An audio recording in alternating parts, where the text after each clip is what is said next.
రోజు నీరు తక్కువగా తాగడం చిన్న అలవాటు కాదు, అది నెమ్మదిగా మీ శరీరాన్ని లోపల నుంచి దెబ్బతీసే ప్రమాదకరమైనటువంటి అలవాటు. నీరు తగ్గితే శరీరంలోని అంతర్గత సమతుల్యత పూర్తిగా మారిపోతుంది.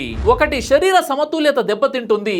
నీరు తగ్గితే హోమియోస్టేసిస్ చెడిపోతుంది, సెల్స్ లో జరిగే సహజ క్రియలు నెమ్మదిస్తాయి. ఇక రెండు, రక్తం గట్టిపడుతుంది, ప్లాస్మా వాల్యూమ్ తగ్గి రక్తం మందంగా మారుతుంది, ఆక్సిజన్ గ్లూకోజ్ శరీర భాగాలకు సరిగా చేరవు. ఇక మూడు, గుండెపై భారం పెరుగుతుంది, హృదయం ఎక్కువగా శ్రమించాల్సి వస్తుంది, దీర్ఘకాలంలో రక్త ప్రసరణ సామర్థ్యం తగ్గిపోతుంది. ఇక నాలుగు, కిడ్నీల పనితీరు తగ్గుతుంది, టాక్సిన్స్ ను సరిగా వడకట్టలేవు, యూరిక్ యాసిడ్ వ్యర్థ పదార్థాలు శరీరంలోనే పేరుకుపోతాయి. ఇక ఐదు, హార్మోన్ల అసమతుల్యత, నీరు తగ్గితే ఏడిహెచ్ హార్మోన్ ఎక్కువగా విడుదలవుతుంది, దీంతో ఎలక్ట్రోలైట్ సమతుల్యత చెడిపోతుంది. ఇక ఆరు, మెదడు పనితీరు మందగిస్తుంది, సిగ్నల్స్ నెమ్మదిస్తాయి, ఫోకస్ తగ్గుతుంది, మూడ్ మార్పులు వస్తాయి.